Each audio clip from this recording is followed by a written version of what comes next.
So yeah, if you're okay with that, I'm just gonna ask you some questions about what it's like to work in public history and how you got here and what your experiences are like. Sure. Okay. So first, what's your official title? It's the director of the Newell D. Goff Center for Education and Public Programs. And you could take that off my emails. You don't Okay. have to. Because it's a named position, so there's an endowment attached to the position. Oh, okay. That's good to know. So what does that mean? There's an endowment connected to it? I'm not that great on the financial side of of things, but usually it's a pot of money, and it may have come from the family. I don't really know the whole history, and I feel bad, and you're recording me. Sorry, it's just I know I won't be able to write everything down.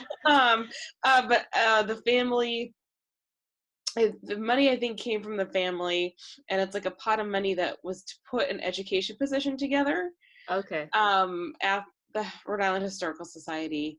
And what happens is it's not like the way an endowment works, and I might not be correct or 100% correct on this, but the way I understand it is the money's, I think, partially invested, and you only get a draw every year from that pot of money to fund the position, and I think fund other parts of my department as well.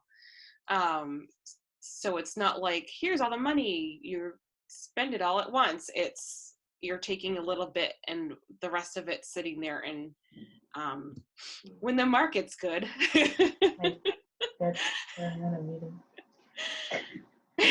So when the market's good, it's earning money. When it's not good, I guess we just Sorry about that. let it sit there. So you almost have like a created position?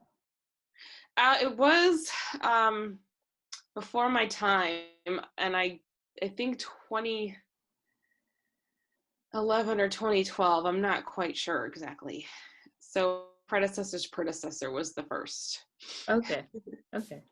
So then just like a bit on your background, like where'd you get your undergrad degree? What did you get it in? What'd you get your master's degree in? Where'd you go?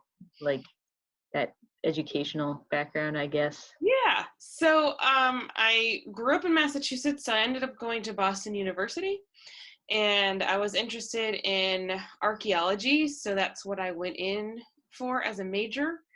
And then while I was there, we had to take anthropology classes, so I ended up picking it up as a second major. And I won't tell you what year that was. I'll say I graduated in 2000, so this will be my 20-year anniversary of that. And then I pretty much fairly shortly after graduating college, I moved to California. I moved to San Diego, mostly because, again, I grew up here. I went to college not too far, and I was ready to, I was 21. I was ready to go somewhere else. So I went to San Diego. I ended up being out there for 7 years. At first, I did cultural resource management archaeology. I don't know if you're familiar with that, or should I explain it? A little bit. So it's contract work. So I'd be hired by companies for specific archaeology related projects, which means you're always looking for the next job because that job's going to end at some point. And it's like if they're expanding the highway, or if they're putting up another cul-de-sac, or whatever, the archaeologists need to go survey the properties and do tests out there and make sure there's nothing they consider significant legally. And if there is, then there could be a salvage excavation. And another part of it is you have to be there to monitor the construction crews when they're actually at that point in the project. And that can be pretty boring. Because you're just standing there watching big machines and hoping they don't run you over. They get paid for it though. And it's like, how can I look at the dirt from over here? Anyway, so then while I was there, I decided to go back to school. So I went to San Diego State for my master's. At that point, I had been in state for enough time to be considered a resident. So I'm still paying for it, but relatively inexpensive to go back. And I went into the anthropology department there, and they had an applied anthropology tract. So applied is where you're not just doing straight anthropology, you're thinking about ways you can apply what you're learning to other fields. I knew I wanted to do something with education because I always liked working with kids. And in my background as a Girl Scout, I have my Gold Award. I did summer camps and things like that. So I really liked working with the kids. And I was like, how do I combine what I'm doing, archaeology and anthropology, with kids? So I took some education classes as well. So it wasn't like a major or minor. I was just taking these extra courses in the education department. And for my thesis, I had a professor in that department on my committee as well. And then I started interning at, backtrack. While I was there, it turned out that the archaeology department had an outreach program to schools. So I had no idea. I'm sitting at orientation. I'm probably talking way too much for you, but I'm sitting at orientation, and all the professors are getting up and talking about the grad program. And this one professor starts talking about the archaeology lab and how they have this outreach program to the schools, and it's a graduate position. It's like a graduate assistantship position. And the person who's running it now is going to be stepping down, and she's looking for someone, and I'm in my seat. I'm like, oh my god, I'm sure nobody else wanted to do it, but I'm like, I gotta talk to her first, right? So then we go on the campus tour, and I go right up to her, and I'm like, I want to do it. So I ended up doing that for, I would say, about 2.5 years. And then she also had me work in the lab as well. So I did part-time the outreach stuff to schools in San Diego and part-time working in the lab.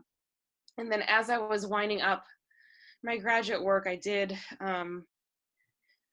my thesis on working with members of the Kumeyaay Indian community, and working with 4th and 5th grade teachers in San Diego schools. In short, I did a bunch of, I did some focus group interviews, and I did individual interviews on both sides. So what teachers are teaching and what they need, and what members of the Kumeyaay community, and these are people who are either community leaders or they also do educational programming for their youth. And they also have the Barona Museum out there as a tribal museum. So educators there who are already trying to educate the San Diego kids. And trying to figure out what's appropriate to be taught. What do they want to be taught?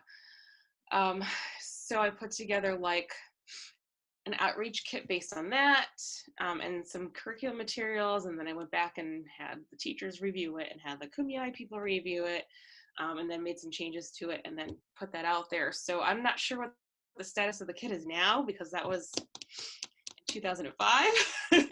But there's a little book called The Teacher's Guide to Kumeyaay Culture and History that was put out, and it's also online now, and I still see people referencing it, so I'm like, yay! So that little I had a little product along with my thesis itself, so that was nice. And then as that was winding up, I also started interning at the San Diego Museum of Man, which is an anthropology museum, and I was in the education department.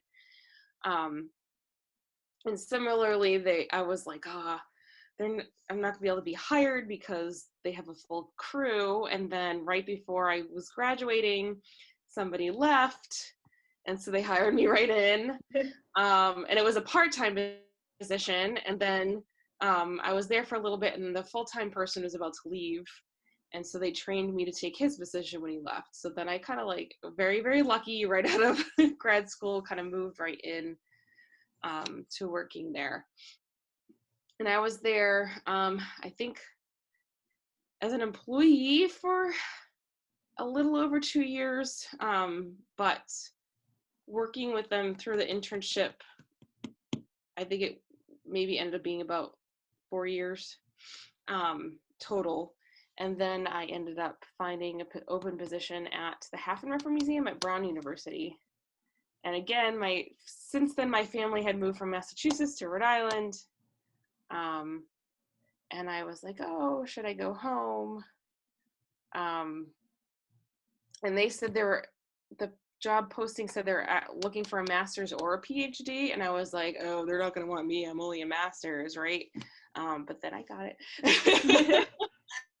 And so I came back home, and I was there for like 9 years. So I was the curator of education, which is like akin to being the director of education there. And then about 3.5 years ago, I moved to the Rhode Island Historical Society.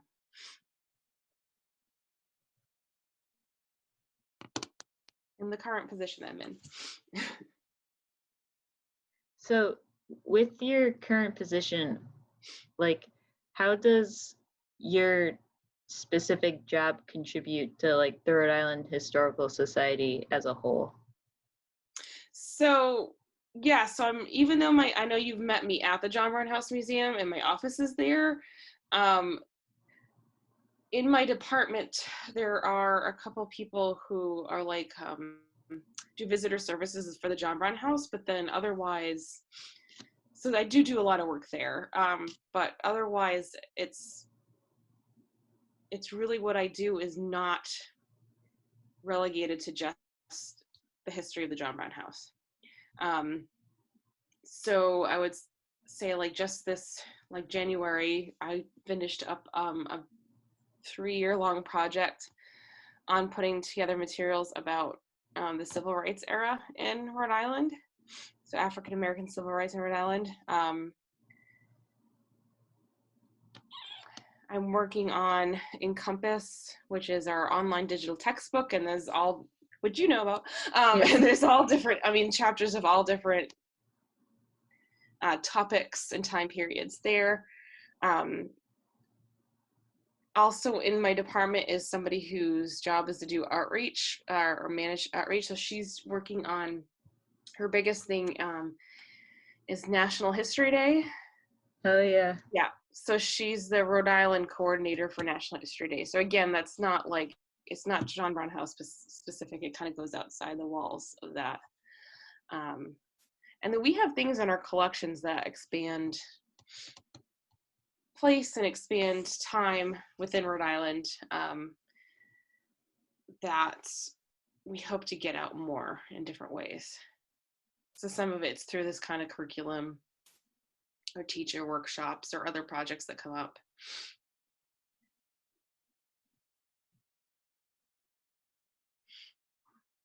So are there specific people that you work with on a regular basis? Like, do you have kind of a team, like how you're just describing, you have different people in your department? Are you pretty much all collaborating constantly, even though you have different specific positions? Yes. So when we are not quarantined and all of our offices are at the John Brown House. So we are like, we're on 2 different floors, but we do meet regularly and we come up and down and talk to each other, and there are things that we work on together. And we've had, since we've been working from home, we've had a bunch of Zoom meetings. So we're still trying to work together that way too. We've kept to like a regular team meeting time and things like that, so. Yeah, this is probably not the usual mode of work. So what do you think with your current job, what is the most challenging aspect of it? And then like big challenge, but then also like on a daily basis, what challenges do you come across and how do you overcome them? Oh boy. I'm not sure how to answer daily basis because every single day is different. There could be a day where I am down in the visitor services area, and I might be helping with, I would say challenges. Sometimes we get visitors who have misperceptions or misconceptions about slavery and the slave trade, or about it being in the North.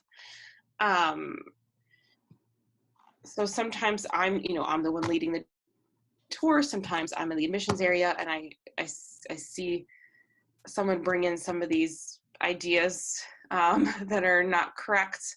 And we've been working on making sure our team is comfortable bringing people along the journey with us on those tough topics. And I think right now maybe a challenge is we're trying to, some of our volunteer guides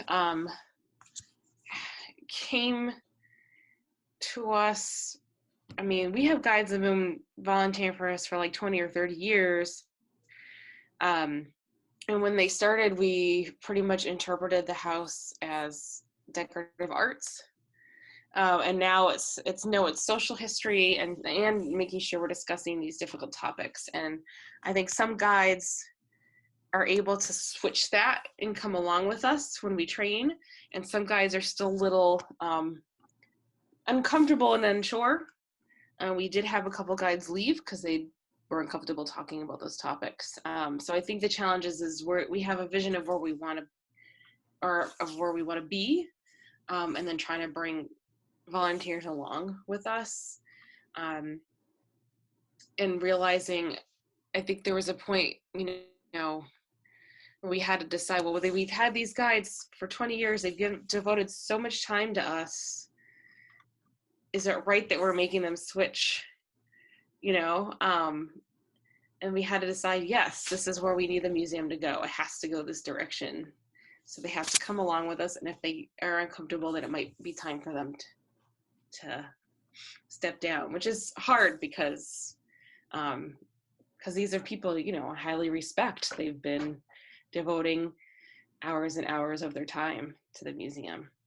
But I think when your class met with me, I was saying we hadn't had that talk yet with the guy. Yeah, that came up again. Yeah, we since have, and I think it went really well. And we asked the guides to recommit. So we had a new guy, a docent manual, and they had to sign the last page. And people signed the last page and turned it in. So I don't think there might be a few who are on board, but we might need to help them more. But I don't think there's anybody. I think the people who already decided they were out have already done that. So I think it's a little bit better than I thought it was going to be, which is good. That's good, yeah. So one thing that we've talked about a lot in our public history class is this kind of tension between public history and historians working in academia.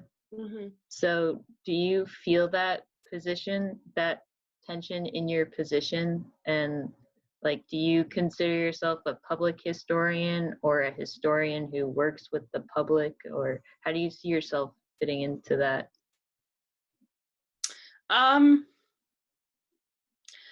So interestingly, as I started off in the anthropology archaeology museums, I consider myself a public archaeologist, which also has different meanings, but in the sense that I interpret archaeology for the public, for public consumption. And there's a program that's been going on for about 10 years, which we couldn't do this semester because everything's closed, called Think Like an Archaeologist. And it's with the Half-Meffer RISD Museum, Tchaikovsky Institute for Archaeology at Brown. And then when I moved to Historical Society, I continue to do the program. So the Historical Society is now involved.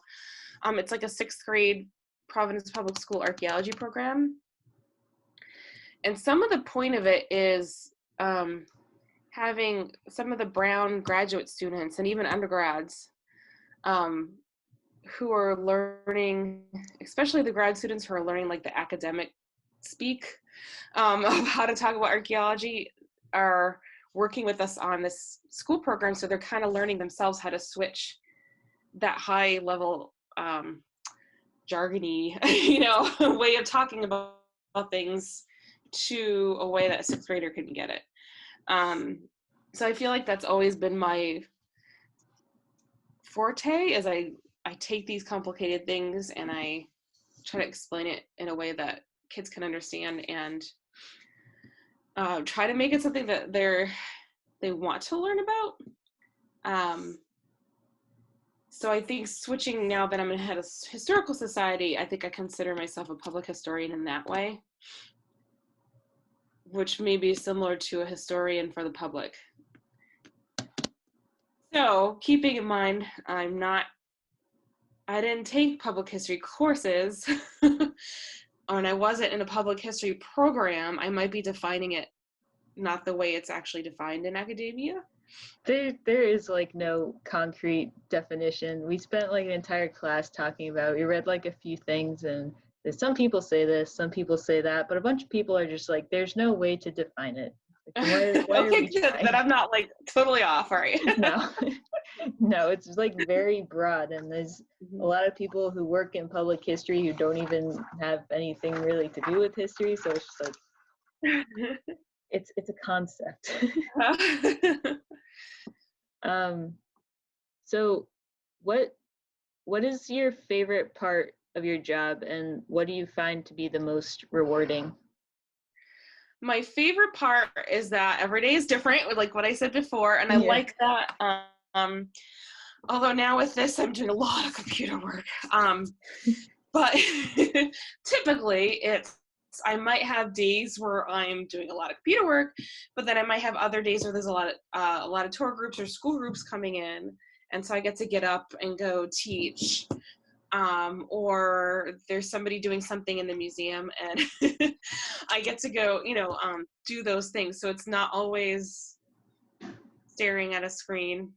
So I like that. I think I like how every day is different, and we do such a variety of things, because we do public programs too, and walking tours, and for all ages. So it's like I'm getting to do that, and then also getting to sit down, and if I'm writing a curriculum, to think about, oh, here are these primary resources we have. How can I put that together in a way to make students think critically about them? But then also, okay, this is for 4th grade versus this is for 8th grade. Yeah, it makes me think. It makes me use my brain. I like it. And then the second part of your question. Sorry, I forgot the second part of your question. Oh, what do you find to be the most rewarding? Oh, I love giving tours to school kids. So I think some people in my position, when you get to, it depends on the organization. If you're in a bigger organization, when you get to be the director level, I mean, because another part of my job is things like writing grants, and grant reporting and that kind of stuff. A lot of times that director position person will end up doing all the administrative and desk work stuff, and they don't get to do the tour stuff. And I've actually told the person who books our tours, like, put me in sometimes, because I really like doing that, and I don't want to get away from it too much. What professional resources are most important to your job? And is there something you wish existed that would help make your job better? Professional resources, I would say I read a lot of articles from like AASLH, which is the, oh my gosh, American Association for State and Local History. I think the first Asian American. and sometimes the New England Museum Association, but mostly like AAM, which is the American Alliance of Museums. So they put out articles and publications, and that helps me keep, I think, up to date.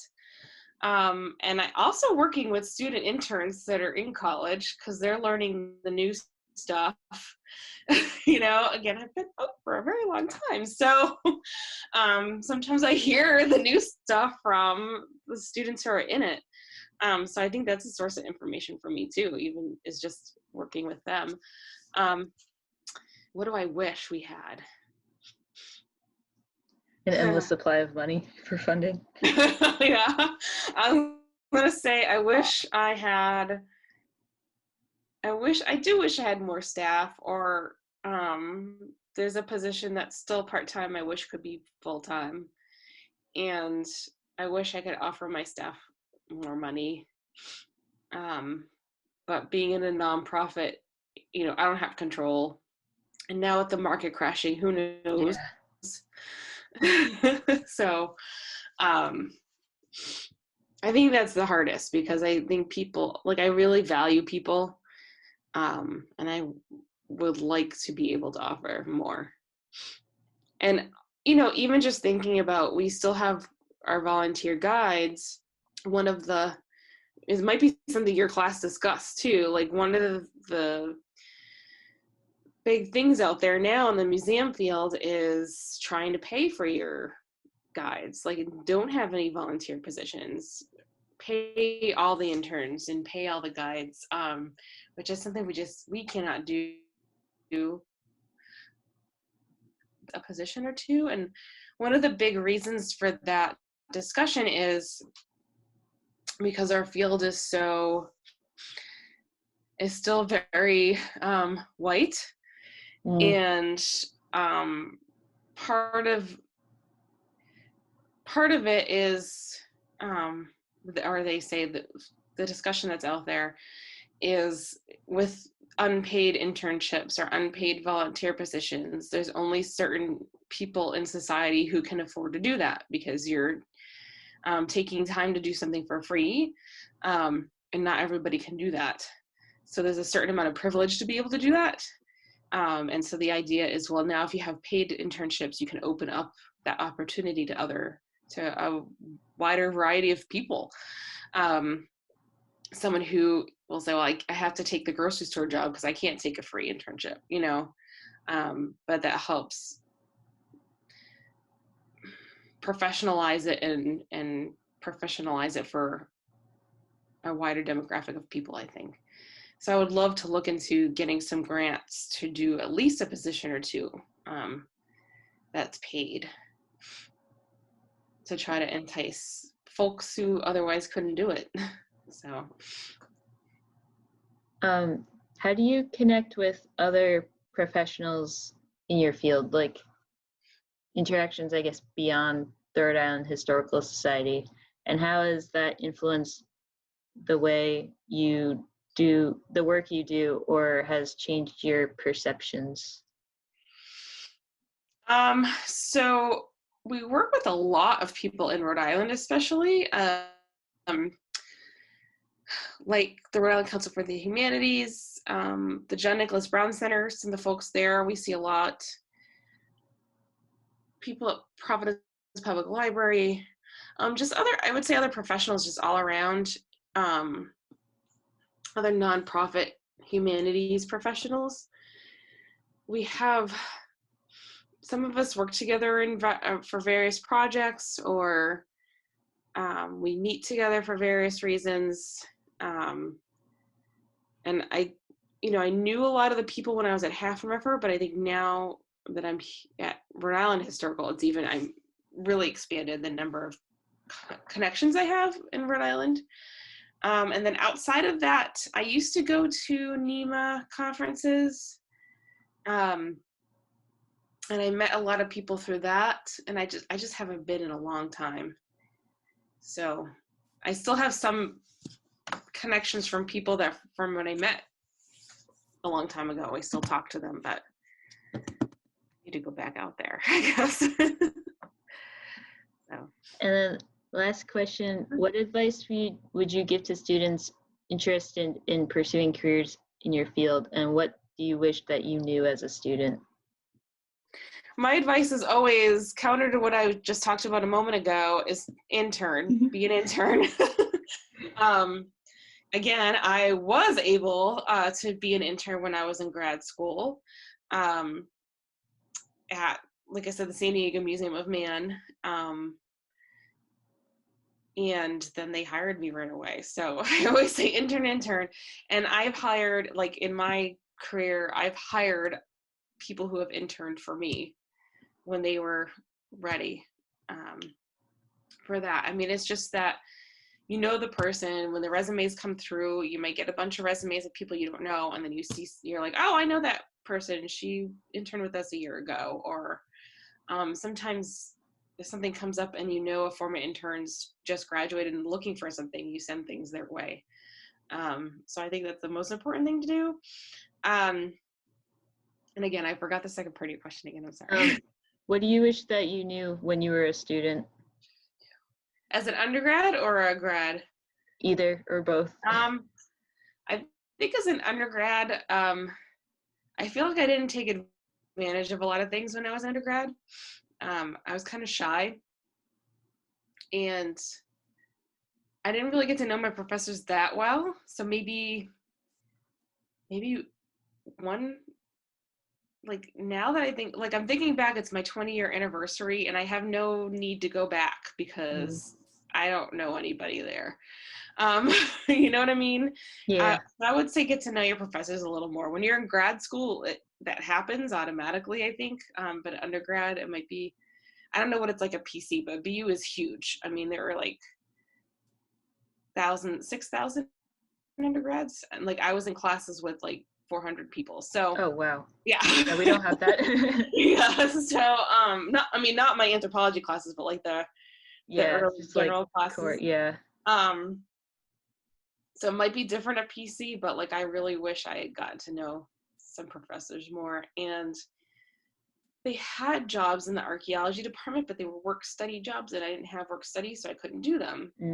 So I ended up working at like the dining hall, which I think was a good experience, but I kind of wish I was able to do something in my field. So I would say, if there are jobs in your field or opportunities in your field, in your department, you might not have a choice. I didn't have a choice then, but then again, by grad school, like I knew my professors, they did have those positions. I did the outreach thing and I worked in the lab, so. But I wish I got to do that earlier. And I see that when I was working at Brown and got to know more of the students there, I was like, I wasn't like that when I was a student. Like, I feel like they're like ahead of me, you know, or ahead of where I was. So. All right. Well, thank you so much for letting me interrogate you for a half hour about your life and job.